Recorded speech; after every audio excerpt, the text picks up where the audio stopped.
Assalamu alaikum. Урматтуу депутаттар, ардактуу мекендештер. Кыргызстан социал-демократиялык партиясы татаал жолду басып өттү. Башынан түрдүү сыноолорду кечирди, сынбады. Кайра чыйралып, өлкө тагдырын чечүүчү мезгилдерде алдыда жүрдү. Тилекке каршы бүгүнкү күндө партиянын тегерегинде орун алган талаш-тартыштар анын көп жылдан бери топтогон аброюна көлөкө түшүрдү. Жогорку кеңештин 3 жолку депутаты парламенттин 2 чакырылышында төрагалыкты аркалаган инсан катары мындай көрүнүшкө кайдыгер карабай жалпы журтка билдирүү жасоону туура таптым. Мен партияга эң оор учурда келгем. 2007 жылы бийликтин өкмүзордуу күч алып, мамлекетибиздин келечегине чоң коркунуч жаралган эле. Ага каршы мыйзам алкагында күрөш жүргүзүү үчүн КСДПнын жерлердеги өзгөчө Ош аймагында таасирин арттыруу тапшырмасы коюлган. Президентибиз Сооронбай Шариповичтин ошол мезгилде партияга көмөктөшүү сунушунан кийин КСДПнын катарына кошулуп, анын түмөн түйшүгүнө аралашканмын.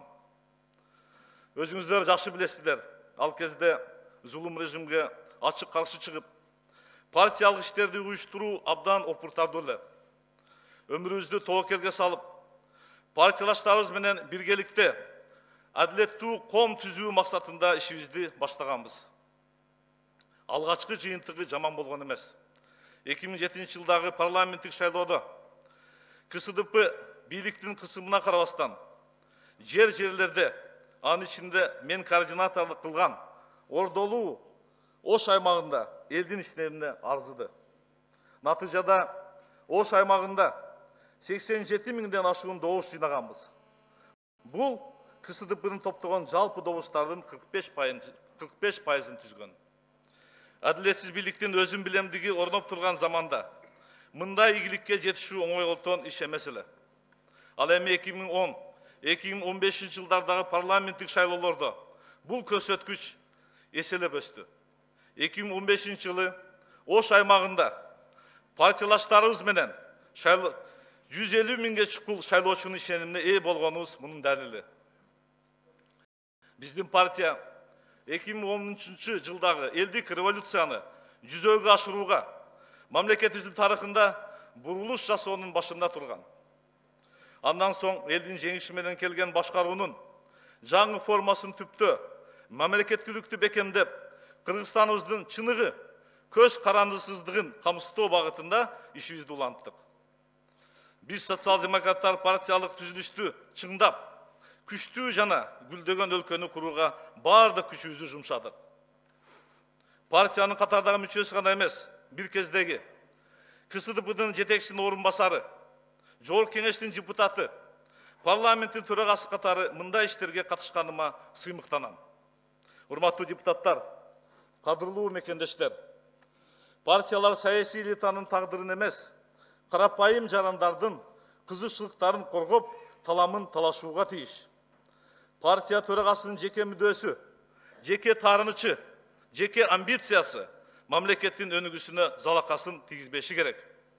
Тилекке каршы бүгүнкү күндө КСДП ички интригалардын айынан өзүнүн милдетин так аткара албай калды. Ушул интригаларга мени да аралаштыруу аракети көрүлүүдө. Мен ага аралашпайм. Партия парламенттик демократияны өнүктүрүүчү күчкө эмес, жеке адамды жана анын бир ууч тобун сактоочу инструментке айланып баратат. КСДПга эмгеги сиңгендер четке сүрүлүп, бир адамдын диктатурасы орноп калды.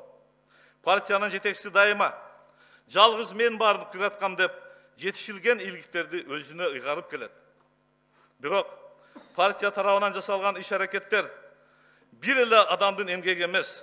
Мында убагында президентибиз Сооронбай Шарипович, фракция лидери Иса Шишинкулович жана башка социал-демократтар баштаган активдүү мүчөлөрүнүн салымы чоң болгон. Жакшы иштердин автору жалгыз өзү болуп, КСДПнын бүгүнкүдөй кризиске кептелгенине башкаларды күнөөлөгөнгө өттү. Бұл тура емес.